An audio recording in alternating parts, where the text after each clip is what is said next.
नमस्कार, न्यूज 24 देख रहे हैं आप। मैं हूं आपके साथ डॉक्टर मीना शर्मा। राजस्थान के मुख्यमंत्री भजनलाल शर्मा ने अपने कैबिनेट मंत्रियों के साथ साथ दोनों उप मुख्यमंत्रियों को जिलों का प्रभार सौंप दिया है। अब जिलों में जाकर सरकार के मंत्री काम करेंगे और हर जिले की कमान जिस मंत्री को सौंपी गई है उसके हिसाब से, उस तरह से कैसे उस जिले के संगठन को और उसकी पूरी ब्यूरोक्रेसी को, व्यवस्था को दुरुस्त किया जाएगा, ये एक सवाल है।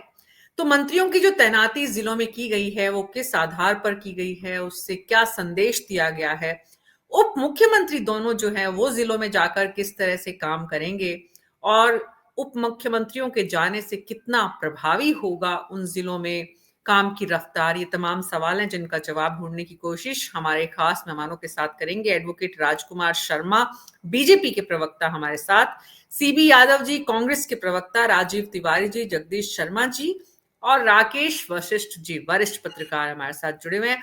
आप सभी का बहुत बहुत स्वागत है। शुरुआत डॉक्टर सीबी यादव आपसे ही करना चाहते हैं।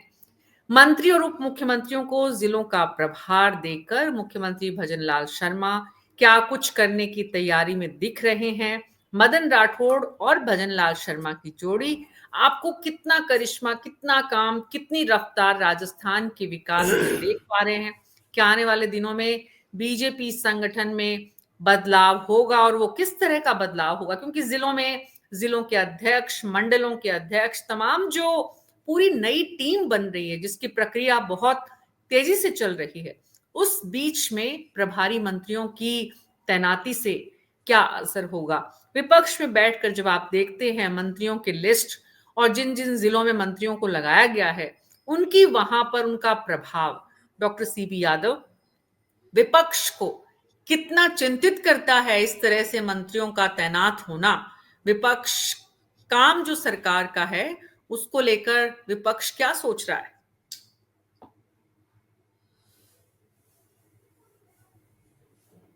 अपना ऑडियो ऑन करिए सीबी यादव जी।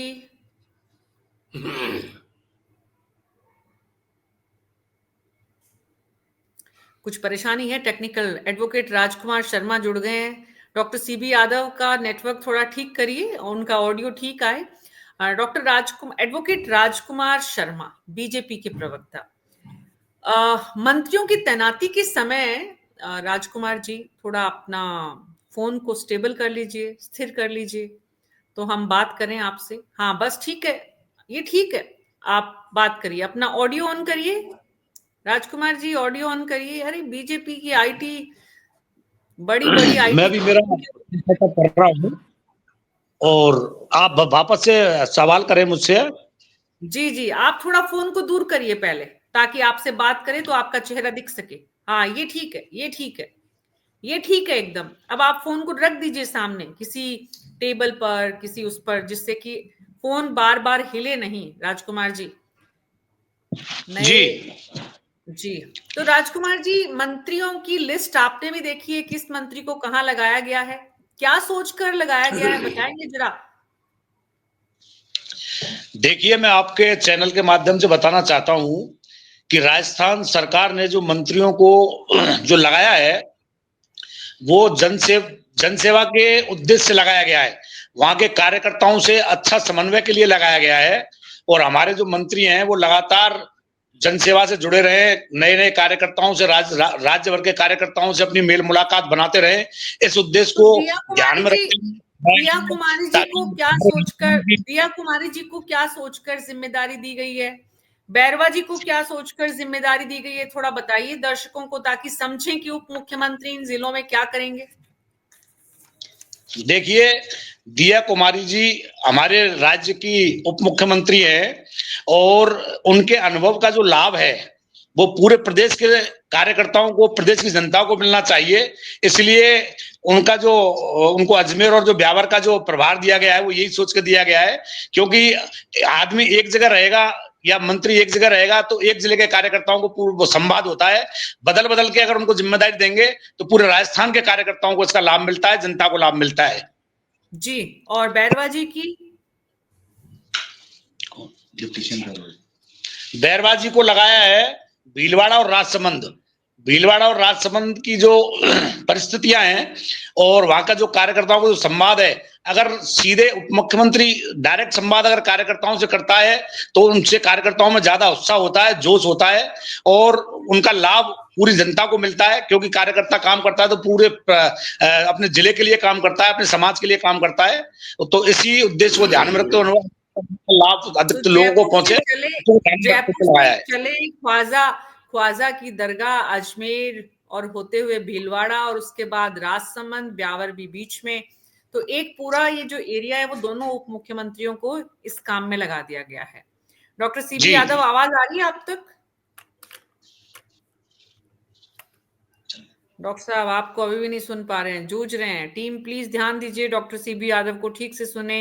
राकेश वशिष्ठ जी, पूरी लिस्ट आपने देखी है और जो मंत्री जहां जिस जिले में तैनात किया गया है उसकी उपयोगिता कहाँ कैसे देख पा रहे हैं आप अपने इतने लंबे अनुभव से? कौन कितना उपयोगी साबित हो पाएगा और कौन फिसड्डी? देखिए मीना जी, ये जो लिस्ट आई है ये कोई नई नहीं है। ये पहले से भी प्रभारी थे, सारे मंत्रीगण अलग अलग जिले मिले हुए थे। उसमें से जब ये 50 जिलों से घटाकर 9 जिले कम कर दिए, 41 रह गए, तो उसके हिसाब से रीशेड्यूल किया गया है इस लिस्ट को। इसमें से कुछ जिलों को उनसे निकाल करके कुछ नए जिले दे दिए गए हैं और इसमें जितने 23 मंत्रियों को 41 जिलों का प्रभारी बनाया गया है, जिसमें 4 जिले ऐसे हैं जहां केवल एक 4 मंत्री ऐसे हैं जहां इनको केवल एक एक जिले का भार दिया गया है। नहीं, सामान्य रूप से इसके अलावा जो है सबको 2-2 का ये है। ये जो व्यवस्था जो की गई है पहले से चली आ रही थी और इसका मुख्य उद्देश्य संगठन और सरकार के प्रति तालमेल बनाए रखना था, वहां के कार्यकर्ताओं की समस्याओं को सुनना था और उन समस्याओं के निराकरण के लिए प्रयास करना था। सरकार ने जो नीतियां निर्धारित की हैं, सरकार जो राज्य जिलों में करना चाहती है, उस कार्य में प्रशासन कितना काम कर पा रहा है इस पर निगाह रखना, उनको दिशा निर्देश देने का काम भी इन मंत्रियों के जिम्मे है। और ये मंत्री समय समय पर इन जिलों में जाकर के अब अपना कैंप करते हैं और वहां जाकर के लोग कार्यकर्ताओं से बात करते हैं और सरकार प्रशासन के जो नुमाइंदे हैं उनको भी जो भी दिशा निर्देश देना हो वो दिए जाते हैं। क्योंकि जब कोई मंत्री कैंप में पहुंचता है, अपने में वहां प्रवास करता है, तो उसको वहां की जमीनी हकीकत का पता लगता है और जमीनी हकीकत के अनुसार ही वो आगे के प्रशासन पर और सरकार में क्या होना चाहिए, संगठन में क्या होना चाहिए, इसके कार्य करने का काम करता है। तो जिया कुमार जी के पास जहां तक है, अजमेर ब्यावर पहले से ही था कि एक केकड़ी को निकाल दिया तो केकड़ी उनसे हटा लिया गया है। अजमेर और ब्यावर इनके पास कंटिन्यू है। आपके प्रेमचंद जी का भी जो पहले थे चित्तौड़गढ़ था, ये था, लेकिन अब उनको चेंज करके भीलवाड़ा और शायद भीलवाड़ा और प्रतापगढ़ राजसमंद दे दिया है। तो ऐसा नहीं है, काम सारे कर रहे हैं, मंत्रियों के दौरे लगते हैं, कार्यकर्ताओं से मिलते हैं, कार्यकर्ता वहां की जमीन हकीकत से इनको रूबरू कराते हैं, उससे होते हैं। लेकिन चूंकि उन जिलों में जहां सबसे बड़ी आश्चर्य की जो बात है इसमें, वो है डॉक्टर केवललाल मीणा की। डॉक्टर केवललाल मीणा जी जो रूठे मटके घूम रहे थे बहुत दिनों से, अब कुछ अब चेंज आया है, उनको भी अलवर का और खैरथल और उसका प्रभार दिया गया है। वो कितना करते हैं इसमें, कुछ कहीं ज्यादातर ऐसा होता है कि कुछ तो जातिगत समीकरण भी देखे जाते हैं और कुछ उस नेता की, उस मंत्री की एफिशिएंसी भी देखी जाती है कि जहां कोई बात होती है तो उसको किस तरह से निपटारा कर सकता है। अजमेर बड़ा महत्वपूर्ण जिला है, भाजपा का गढ़ रहा है और इसकी दृष्टि से यहाँ दिया कुमारी जी साल भर से ही लगातार काम कर रही हैं, तो उसमें कोई आश्चर्य की बात नहीं है। आपके जितने वरिष्ठ आपके मंत्रीगण हैं उनको उनके काम के अनुसार ही काम दिए गए हैं। छोटे जिले हैं वो राज्य मंत्रियों को दिए गए हैं, राज्य मंत्री उसमें ज्यादातर देख रहे हैं, ज्यादातर कैबिनेट मंत्री बड़े बड़े जिलों को देख रहे हैं और जो थोड़ा बहुत रिसफल होता है तो काम में सक्रियता भी आती है और नए कार्यकर्ताओं से मिलने का मौका मिलता है, ये काम करने का है। इसमें ऐसा कुछ खास नहीं है कि कोई फेरबदल किया है या इनको प्रभारी बनाया है, इससे कोई बड़ी बात होने वाली है। जी, बड़ी बात निश्चित रूप से बड़ी बात सिर्फ यही है इस पूरे प्रकरण में या इस पूरी लिस्ट में कि एक तो जो जिसकी तरफ आपने इशारा किया, डॉक्टर किरोड़ी लाल मीणा, दोनों उप मुख्यमंत्री भी काम पर लगे हैं। लेकिन जो इम्पोर्टेंट बात है जिसकी वजह से हम चर्चा करके ये समझने की कोशिश कर रहे हैं कि दरअसल सत्ता और संगठन दोनों पिछले लंबे समय से राजस्थान की राजनीति में सत्ता और संगठन टकराव की स्थिति में देखे हैं हमने। क्या अब जगदीश शर्मा जी इस मुख्यमंत्री अब कमांड में आपको नजर आ रहे हैं? पहली बात, इस तरह के जो फैसले आ रहे हैं, बाकायदा जो डॉक्टर किरोड़ी मीणा इतनी आंख दिखा रहे हैं, उनको भी अलवर जैसे जिले में प्रभारी बनाकर उन्हें बता दिया गया है कि आपको काम करना है। दोनों उप मुख्यमंत्रियों को भी काम पर लगा दिया गया है। लेकिन उससे भी ज्यादा मदन राठौड़ अध्यक्ष की जो प्रक्रिया चल रही है, जिलों के अध्यक्ष बन रहे हैं, मंडलों के अध्यक्ष बन रहे हैं, तो ऐसे में जो सत्ता और संगठन के बीच तालमेल की जो बात है, इस वक्त बीजेपी, ऐसा लगता है आपको कि थोड़ी सी स्थिरता की तरफ प्रदेश को ले जा रही है? बिल्कुल ठीक कहा मीना जी आपने। मेरी आवाज मिल रही है आप? जी जी जी, हाँ। बिल्कुल ठीक कहा। स्थिरता तो चुनाव जब हुए थे पिछले विधानसभा के और सरकार आ गई बीजेपी की, तभी स्थिर लग रहा था। लोगों को ऐसा लग रहा था कि चूंकि पहली बार का एमएलए, उसको चीफ मिनिस्टर बना देना तो शायद ये चलेगा नहीं, अनुभवहीन है। अभी तक भी लोग कह रहे हैं कि अनुभवहीन है, ये बोल रहे हैं। जबकि मैं ये मानता हूं कि भजनलाल शर्मा जी ने जो काम किए हैं वो बहुत सारे अनुभव वाले मुख्यमंत्रियों से भी बेटर तरीके से कर दिए। जैसे हमारे यहाँ पर इंटर स्टेट जो मसले थे, एग्रीमेंट्स हैं या जो मुद्दे हैं, वाटर से रिलेटेड हैं, पावर से रिलेटेड हैं, कई जो है लैंड से रिलेटेड भी हैं। जिलों को लेकर प्रॉब्लम है कि ये गांव तो हमारा है या ये गांव हमारा है। अभी तक भी डिस्प्यूट कई जगह पर चल रहे हैं। तो ऐसे डिस्प्यूट जो है वो आसान नहीं था कभी भी सुलझाना। लेकिन भजनलाल जी ने वो डिस्प्यूट हरियाणा से भी संभाल लिया और मध्य प्रदेश से भी संभाल लिया। ये दोनों बहुत बड़े अच्छे स्तर पे आ गए। यानी कि अब हमारे यहाँ पर पानी ठीक ठाक आने लगेगा, मैं ये मानता हूँ। अगर ये 14 जिलों को पानी देने वाली योजना है, ये अगर ठीक से लागू हो गई तो राजस्थान में फिर पानी की कमी नहीं महसूस की जाएगी, मैं मानता हूँ। अब जहां तक ये प्रभारी बनाने की बात है, तो प्रभारी बनाने से एक बहुत बड़ा जो रोल है वो ये है कि जिलों में एडमिनिस्ट्रेशन किस तरीके से काम करे। एक तो इंडिपेंडेंट अपने काम करे तो डील किया जा सकता है। एक प्रभारी है, उसको मालूम है, मान लीजिए अलवर का ही है, किरोड़ी लाल जी ये सब जान जाएंगे कि अलवर से रिलेटेड क्या क्या समस्याएं ऐसी हैं जो कि स्टेट लेवल पर तरीके से निपटाई जानी चाहिए। तो वो बैठ के वो आधारभूत चीजों को पहले समझ लेंगे और उनको निपटाने के लिए स्टेट लेवल पर, कैबिनेट के लेवल पर, अपने सरकार के लेवल पर उनको निपटाने की अपनी प्रक्रिया शुरू करवाएंगे और उसको मॉनिटर करेंगे। ये बहुत अच्छा काम हो जाएगा। जहां तक ये सवाल है कि भाई संगठन को इससे क्या मिलेगा, तो देखिए एक मंत्री जाता है जिले में, वो जिले के अधिकारियों से बैठकर बात करता है और उसमें आपकी पार्टी के कार्यकर्ता भी होते हैं, तो उनके बीच में एक कोऑर्डिनेशन बनाने का काम करते हैं। कभी कभी ऐसा होता है कि वो कोऑर्डिनेशन ठीक नहीं होता, तो आए दिन वहां प्रॉब्लम क्रिएट होती रहती है, आंदोलन होते रहते हैं, डिस्प्यूट्स खड़े हो जाते हैं आपस में, पब्लिक और एडमिनिस्ट्रेशन के बीच में। उनको निपटाना फिर आसान नहीं होता। कई दफे जातिगत मामले उठ जाते हैं, जैसा कि पिछले दिनों सिरोही में एक उठ गया था जगह को लेकर, जैन समाज आदिवासियों के बीच में। तो ये इस तरह के जो डिस्प्यूट होते हैं, उनको जो प्रभारी मंत्री है और प्रभारी सेक्रेटरी, ये गवर्नमेंट में सेक्रेटरी भी लगते हैं इसी ढंग से, तो सेक्रेटरी को भी इन्वॉल्व करते हैं और सरकार के लेवल पर, सत्ता के लेवल पर, एडमिनिस्ट्रेशन के लेवल पर इन चीजों को निपटाने में एक बेहतर तालमेल बन सकता है। और वो बनाने की योजना है ये। मेरी मान्यता ये है कि भाई किसी भी तरीके की कोई समस्या हो, किसी जिले में एजुकेशन डिपार्टमेंट की कोई प्रॉब्लम हो सकती है, किसी में मेडिकल और हेल्थ से रिलेटेड प्रॉब्लम हो सकती है, कहीं लॉ एंड ऑर्डर की प्रॉब्लम ऐसी होती है कि आए दिन जो है जरूरत पड़ती है सरकार के इंटरवेंशन की, तो वो बहुत बेहतर तरीके से हो जाती है। और ये पुरानी प्रक्रिया चली आ रही है, हमारे राजस्थान में ये प्रक्रिया बहुत पहले से चली जी आ रही है, जी तो जी।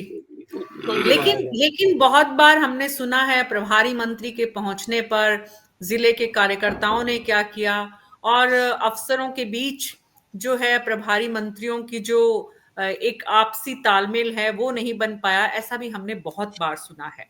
लेकिन अभी ये इंपॉर्टेंट इसलिए भी हो जाता है, जैसा कि मैंने कहा कि संगठन के चुनाव हैं, मदन राठौड़ की नई टीम बन रही है और मदन राठौड़ खुद एक तरह से अध्यक्ष के रूप में स्थापित हो रहे हैं।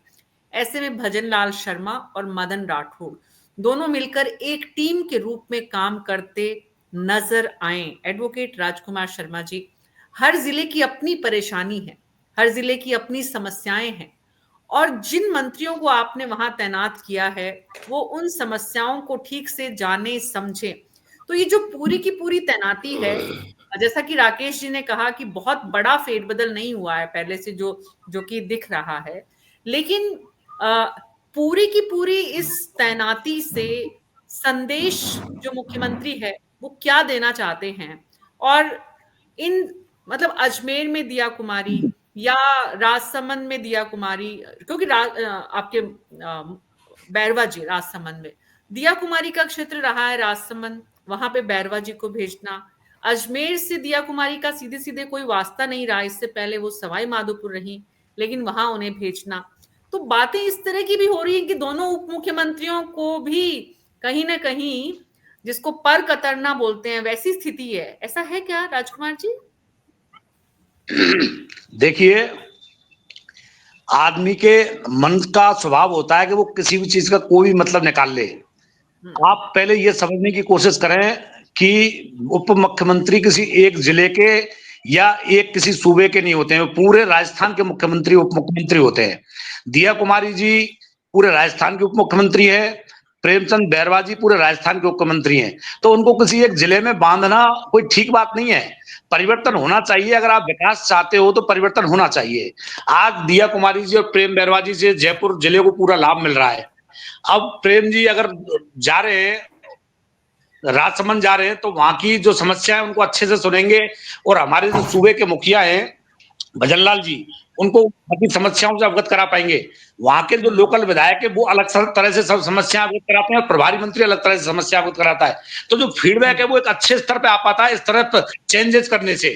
तो इस चेंजेस करने में कोई राजनीति नहीं है, चेंजेस करने में सिर्फ और सिर्फ दूरदर्शिता है कि किसी भी जिले की समस्या को बहुत अच्छे से और कई जगह से फीडबैक लिया जाए। जैसे आप भी अपना कोई सर्वे कराते हो तो आप भी क्रॉस सर्वे कराते हैं, कई बार आपके चैनल क्रॉस सर्वे कराते हैं कि आज यहाँ सर्वे कराया, दूसरा रिपोर्टर सर्वे करेगा, फिर तीसरा करेगा। तो एक जो मुख्य जो निष्कर्ष है, परिणाम है, वो अलग अलग मंत्रियों के जाने से निकल पाता है कि प्रदेश की जनता खुश है या नहीं है। तो भजनलाल जी और मदन जी की जो जोड़ी है वो कमाल कर रही है, और प्रदेश की जनता को अधिक से अधिक सुन सकें, अधिक से अधिक समझ सकें, उसके लिए ये परिवर्तन किया गया है। इसमें बाकी ऐसी कोई राजनीति नहीं है जैसा कि आप लोग या दूसरे पार्टी के लोग समझ पा रहे हैं। मेरा मानना यह है कि बहुत अच्छा हुआ है, और ऐसा समझ नहीं पा रहे हैं राजकुमार जी। हमारा काम तो समझाना है आम आदमी को, जो आप समझाना चाहते हैं। आपने समझाया है, हमने वही समझा है, हमारे दर्शक भी वही समझ रहे हैं। डॉक्टर सीबी यादव बताएंगे, वो विपक्ष में है, कि आप जो समझाना चाह रहे हैं वो समझ रहे हैं या उनको कुछ और समझ में आ रहा है। Doctor CB Yadav ji. मीना जी, मेरी आवाज आ रही है अभी? जी जी बिल्कुल, काफी देर से। तो ओके, शुक्रिया। तो हमारी चिंता ये नहीं है कि ये तैनाती करे, हम तो चाहते हैं बहुत अच्छी तैनाती करे, अच्छा गवर्नेंस दे, लेकिन राजस्थान की जनता को सरकार नहीं मिली है, गवर्नेंस तो बहुत दूर की बात है। एक ऐसी स्थिति में है कि कोई सरकार ही नहीं है। ऐसी स्थिति में ये वो बंदर की उछल कूद वाली कहानी होती है ना कि चलो और कुछ नहीं तो देखो मैं उछल कूद तो कर रहा हूँ। तो इस तरह से बीच बीच में ये हेडलाइन बनाने वाला काम होता है। सरकार का मुख्य दायित्व होता है कि वो सरकार बेहतर तरीके से चलाए। हमें अच्छा, ये इसमें सरकार क्या हेडलाइन बनी? डॉक्टर सीबी यादव, इसमें क्या हेडलाइन बनी, जरा बताइए तो। डे बाय डे मैं कुछ न कुछ ऐसी चीज जिसमें गवर्नेंस से कोई सीधा संबंध नहीं है। एक मिनट राजकुमार जी, राजकुमार जी बीच में नहीं, राजकुमार जी बीच में नहीं, राजकुमार जी बीच में नहीं बोलना आप। तो राजकुमार जी कौन बीच पाड़ेगा? में ये नहीं जानवर हो बोलना गए, है। बंदर की पाड़ जाती है। राजकुमार जी कि पूछ प्लीज, पाड़ लो आप, उथल पूरी बात आप करो। राजकुमार जी प्लीज बीच में मत बोलिए, तो उथल उनकी पूरी पूरी बात सुनिए, उनकी पूरी बात सुनिए। आप आपके एडवोकेट क्यों हैं, कर रहे हैं? उसे तो समझो। आप एडवोकेट हैं, पूरी बात सुनिए उसके बाद बोलिएगा। जी प्रोफेसर साहब, डॉक्टर सीबी यादव। जी मीना जी, देखिए सरकार का काम, जो मैंने बंदर की कहानी कही है ना, वो तो जंगल में वो बंदर होता है और बकरी उससे पूछती है, उसको राजा गलती से बना दिया जाता है, तो वो कहता है ना कि देख मैं उछल कूद में तो मेरी कमी नहीं है ना। तो कुछ इसी तरह से, और जो मैं हेडलाइन की बात कर रहा हूँ, मैं दिन प्रतिदिन रोज इसी तरह से चीजें, मैं बस सिर्फ राजस्थान की जनता और विपक्ष के नाते हम सिर्फ ये जानना चाहते हैं कि आखिर आपकी सरकार का प्रदर्शन क्या है। क्या आप राजस्थान की जनता को गवर्नेंस दे पाए हो? केवल हमारी सरकार के कार्यों की या लिए गए निर्णयों की समीक्षा के अलावा आपने कोई एक काम भी किया हो तो वो बताना चाहिए इन्हें, कि प्रदेश की जनता को भी बताना चाहिए कि ये काम हमने किया है। केवल और केवल डिसीजंस की समीक्षा करके उनको वापस लेना। राजीव गांधी, जो महात्मा गांधी जो इंग्लिश मीडियम स्कूल है, उनकी समीक्षा करके उनको वापस लेने की प्रक्रिया, बंद करने की प्रक्रिया शुरू कर रहे हैं। जो स्कॉलरशिप मिल रही थी विद्यार्थियों को, वो स्कॉलरशिप बंद हो गई। जो वृद्धों को पेंशन मिल रही थी, वो पेंशन बंद हो गई। तो चारों तरफ आप देखेंगे तो कोई काम, अपनी सरकार की उपलब्धि क्या है?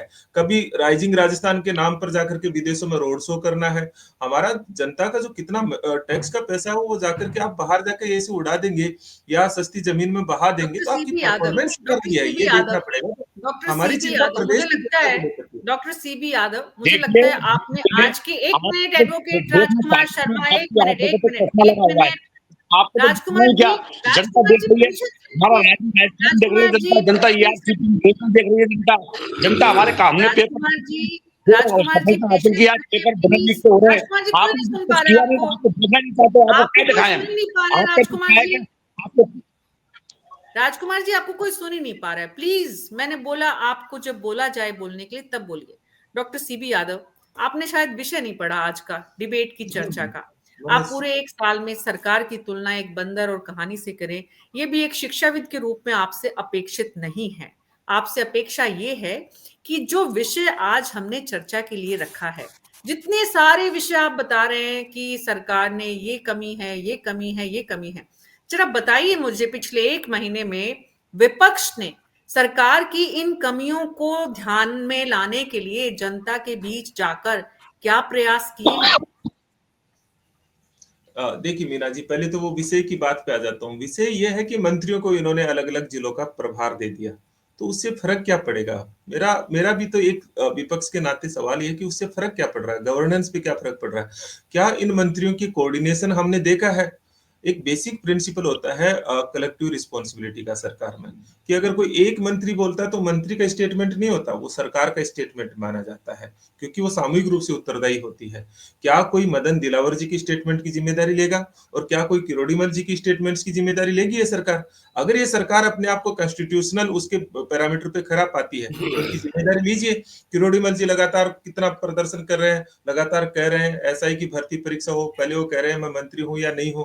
तो ये सारी चीजें कोई एक व्यक्ति नहीं कहता है, सरकार कहती है। तो जब सरकार की स्थिति ऐसी है कि बिल्कुल अनुभवहीन स्थिति के भीतर आ गई है सरकार, सरकार का कोई कोऑर्डिनेशन नहीं है, तो मंत्रिमंडल के भीतर कोऑर्डिनेशन नहीं है, तो इनका कार्यकर्ताओं से कोऑर्डिनेशन कैसे बनेगा? इनके कार्यकर्ता, अभी थोड़े दिन पहले आपने देखा होगा और आपने भी इस बात को रिपोर्टिंग की होगी कि कार्यकर्ता कहते हैं हमारी मंत्री नहीं सुनते, मंत्री कहते हैं हमारा अधिकारी नहीं सुनते। तो फिर सुनते कौन है? क्योंकि इस सरकार का जो रिमोट है वो रिमोट यहाँ नहीं है। इसका रिमोट अगर राजस्थान में होता, राजस्थान सरकार के पास होता, तो निश्चित तौर पर एक बेहतर गवर्नेंस की अपेक्षा की जाती। लेकिन इस सरकार का रिमोट राजस्थान में नहीं है। हमारी सबसे बड़ी चिंता यह है, हम चाहते हैं कि भजन लाल जी और उनका मंत्रिमंडल सरकार चलाए, हम नहीं चाहते हैं कि ये दिल्ली से सरकार चले। तो हम विपक्ष के नाते हम देखते हैं, हमारी चिंता यह है कि राजस्थान से सरकार चल नहीं रही है मीना जी। ये सरकार जी, कहीं और से चल रही है और प्रशासकों के माध्यम से सरकार चल रही है। इसमें सरकार नामक कोई कितना जनप्रतिनिधियों अच्छा की होता, कितना अच्छा इन्वॉल्वमेंट होता नहीं है। आप हमें ये बताते विपक्ष के प्रवक्ता होने के नाते कि भाई अमुक मंत्री को यहाँ भेजा गया है और उनका कोऑर्डिनेशन इस जिले के इस कार्यकर्ता से, इस नेता से, इस अध्यक्ष से ऐसा नहीं है, तब तो आपकी बात तथ्यों पर होती। अब आप बोल रहे हैं क्या हो गया, प्रभारी तैनात कर दिए। भाई आपके राज में भी प्रभारी तैनात कर दिए थे, क्या हो गया था? ये तो व्यवस्था को दुरुस्त करने के लिए सरकार प्रभारी बनाती है, चाहे वो मंत्रियों को बनाए चाहे ऑफिसर्स को बनाए। अब उनको बनाते समय सरकार ने जिस उद्देश्य और जिस मकसद के साथ जिन लोगों का चयन किया है, उसमें सरकार का अपना मकसद है, उसमें विपक्ष को कुछ समझ में आ रहा है, सूझ रहा है, दिख रहा है, तो विपक्ष उसको साझा करे। राजकुमार शर्मा जी बार बार बीच में बोल रहे थे आप, अब बोलिए। देखिए, मैं तो ये कह रहा था कि ये तो सरकार का विषय है कि वो किस व्यक्ति को कहाँ प्रभारी लगाए। इसमें विपक्ष का तो कोई रोल होना ही नहीं चाहिए। और सरकार गुड गवर्नेंस, अच्छे काम के लिए अपने प्रभारी लगाती है, प्रभारी बदल बदल के लगाती है। बात ये जो कह रहे हैं, ये हमारे जो साथी कह रहे हैं, ये इनको तो ये क्या है कि अच्छे काम नहीं हो रहे, तो क्या इनका चश्मा दूसरा चढ़ा हुआ है, तो ये चश्मे के अलावा बाहर देखना ही नहीं चाहते कि हमारी सरकार क्या कर रही है। अब इनको तो क्या है कि आरोप प्रत्यारोप के अलावा राजनीति करनी नहीं है ना। उनको छोड़िए ना, उनको क्या समझ में आता है, उनको क्या चश्मा है, उनके चश्मे का नंबर क्या है, आप छोड़िए ना, आप अपनी बात करिए। नहीं, हमारी बात तो हम बता रहे हैं कि हमारी सरकार ने गुड गवर्नेंस के काम किए हैं, अच्छे सरकार, अच्छे जनहित के काम किए हैं, और उन जनहित के कामों में अच्छी आगे प्रोग्रेस, लोकप्रियता हमको मिले है। उसके लिए हमने प्रभारी जो मंत्री लगाए हैं, जो जिनके जिले बदले गए हैं, ताकि आम जनता को हम ज्यादा से ज्यादा सुन सकें, इसलिए जिले बदले गए। आम जनता ज्यादा से ज्यादा हमारे मंत्रियों का संपर्क हो, इसलिए जिले बदले गए। हो सकता है हमारी सरकार आगे और मंथन करके इन मंत्रियों के प्रभार को और दूसरे जिलों में लगाए। तो ये तो हमने बेहतर काम किया, अच्छा काम किया है। हो सकता है ऐसा हो सकता है ऐसा हो। सत्तारूढ़ दल के प्रवक्ता कह रहे राकेश वशिष्ठ जी। देखिए मीना जी, इसमें पर चर्चा में सबसे बड़ी जो बात आ रही है, आपने भी कई बार इंगित किया कि दिया कुमारी के बारे में इंगित किया कि इनको पर कतर दिए क्यों लगाया। ऐसा नहीं है। दिया कुमारी मुख्यमंत्री और प्रदेश अध्यक्ष के बाद तीसरी ऐसी नेता है जो उनकी दमदारी स्थिति है पार्टी के अंदर, और राजस्थान के उन इन्हें गिने नेताओं में है जिनकी सीधी पार्टी हाईकमान से सीधी लिंकअप है।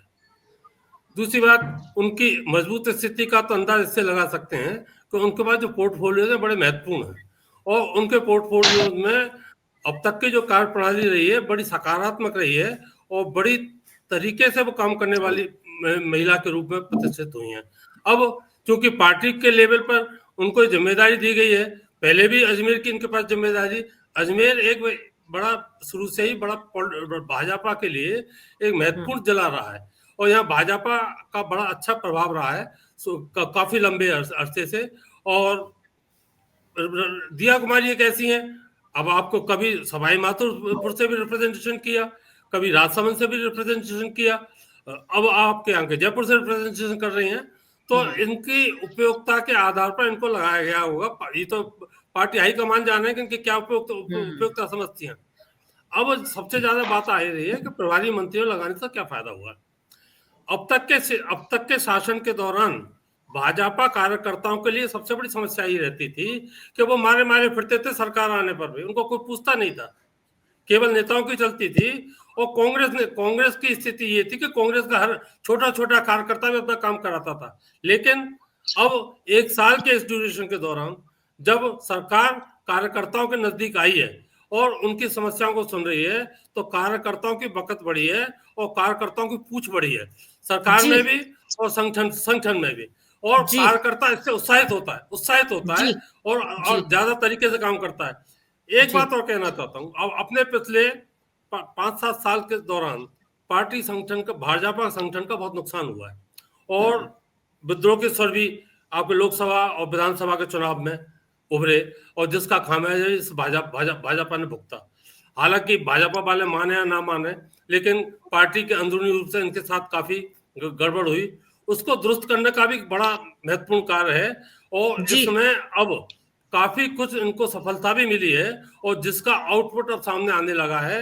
और अब सरकार का काम और संगठन का काम दोनों मैं समझता हूँ कि ज्यादा अच्छे तरीके से दिखाई देने लगेगा, और यहाँ सबकी बात सुनी जा रही है और उसके अनुरूप फैसले लिए जा रहे हैं। जी, आने वाले दिनों में ये भी देखना होगा जगदीश शर्मा जी कि कैबिनेट के लिए एक और बात कही जाती है, जैसे कि आज की तारीख में सीबी यादव जी ने कहा कि सरकार में कुछ दिख नहीं रहा है, हो नहीं रहा है। सिर्फ पिछली सरकार के फैसलों पर रिव्यू के अलावा सरकार कुछ खास दिखा नहीं पाई है।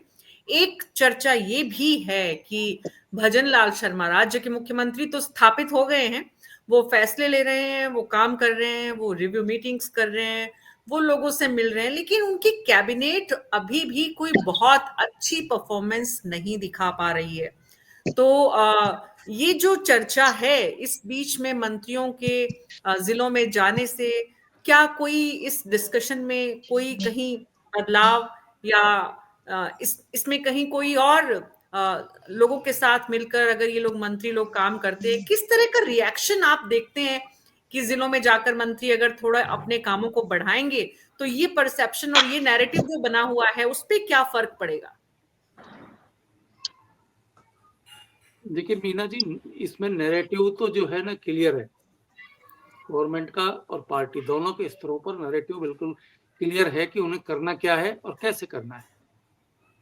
अब अगर एक प्रभारी मंत्री किसी जिले में जाता है तो और वहाँ कार्यकर्ताओं से मिलता है, उनकी अपेक्षाएं जानता है, उनकी समस्याओं की स्टडी करता है और उस समस्याओं के समाधान के लिए जयपुर में आकर, मान लीजिए दिल्ली का भी सपोर्ट लेना हो तो दिल्ली से भी सपोर्ट लेकर उनका समाधान निकलता है, तो पार्टी और सरकार दोनों के लिए बहुत अच्छी बात होगी जी। तो ये जो है अब एक पूरी गवर्नमेंट दूर से बैठकर किसी जिले की किसी समस्या के बारे में कितना देखती है, एक मंत्री वहीं बैठकर या रेगुलर विजिट करके, वहां रेगुलर विजिट करके अलग अलग कंसर्न लोगों से मुलाकात करे, बात करे, उनके साथ मीटिंग कर और उस किसी समस्या को गहराई से समझे और समझकर उसका समाधान निकलवाए। जी। तो यही इस तरह की नियुक्तियों का यही सबसे बड़ा पर्पज होता है। और मैंने आपको बताया था पिछली बार कि भाई ये कांग्रेस के गवर्नमेंट में भी बनती थी, सब जगह सब बिल्कुल होता रहा है। प्रक्रिया यही थी। बहुत बहुत शुक्रिया। अब वो करें या नहीं करें वो एक अलग मुद्दा है, लेकिन प्रक्रिया यही थी। देखना यही होगा आने वाले दिनों में प्रभारी मंत्री अपने अपने जिलों में जाकर किस तरह की परफॉर्मेंस दिखाते हैं।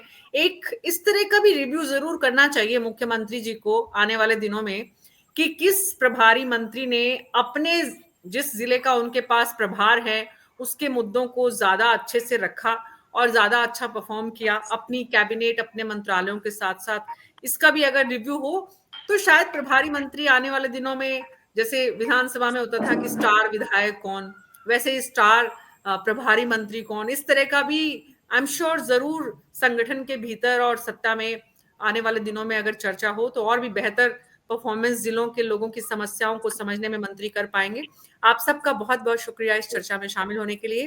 न्यूज़ 24 पर हमारी हर दिन कोशिश होती है कि राजस्थान के मुद्दों को हम राजस्थान की जनता के साथ साझा करें और उनके सुझावों को शामिल करें।